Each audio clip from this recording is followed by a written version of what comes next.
loved aviation right from the start. I was fortunate enough to have gone to a high school in New York. I'm from New York originally.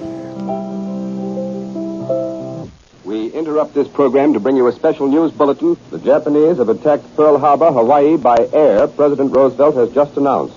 The attack also was made on all naval and military activities on the principal island of Oahu. In 1941, he decided he was going to bomb the ships in Pearl Harbor. Yeah. As you well know, I'm sure. Mm-hmm. Anyhow, I volunteered for the Air Corps immediately after that. The following day, this happened on a Sunday, and on that Monday I went down to the recruiter's office and volunteered for the Air Corps because I heard that they were just starting to accept blacks in the Air Corps. And as I say, I had a love of aviation right from the start. Almost 1 year of waiting, they finally called me to go down to Tuskegee to take my training. How did you feel about that? Oh, I felt elated because here I was getting my chance to fly an airplane. So anyhow, I went down to Tuskegee and we had to undergo quite a rough treatment down there. The instructors were very tough on us. They made it tough on us because they knew we would have to be extra good in order to Were they make African American? Yes, it was all African Americans. Our instructors, after we finished the primary course, the first plane that we flew, while we had white instructors after that, and they were all officers in the military. I took the training, went up to Detroit, and was assigned to the 100th Fighter Squadron, one of the 4 squadrons that were for blacks only. When I got up to Detroit, I was so anxious to fly, I flew every opportunity I could. I went overseas with the group, fortunately, and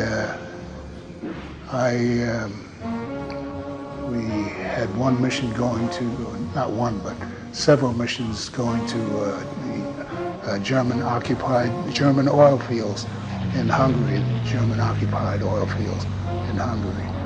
And we used to bomb there quite regularly.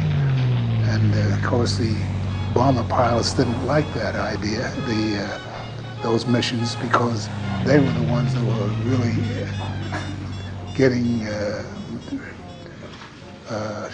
really shot at, shall we speak. When we show you how bad it was, when we were flying over to pick up the bombers, we would see the flak or anti-aircraft fire from the Germans would cloud up the whole, so you couldn't see anything. It was that much firepower that they used, and we lost many a plane because of that. But anyhow, at that time I had gotten my flight leader job back, and I put in 158 missions altogether while I was overseas. I had one of the highest totals of the black pilots in World War II. Really? Anyhow, I came home after the war. After putting in my missions, 158 missions, I came home only because my buddy, who got married with me the same day, got shot down and was a prisoner of war. Of course, I didn't know he was a prisoner of war. I didn't know what had happened to him. So I figured that if Joe Lewis, his name was Joe Lewis, not the fighter, he was just one of the members of our group. Anyhow, I said to myself, if he can get shot down, maybe even I can get shot down. And I knew I was the hottest pilot in the world. No question about that. I mean, every pilot had that feeling.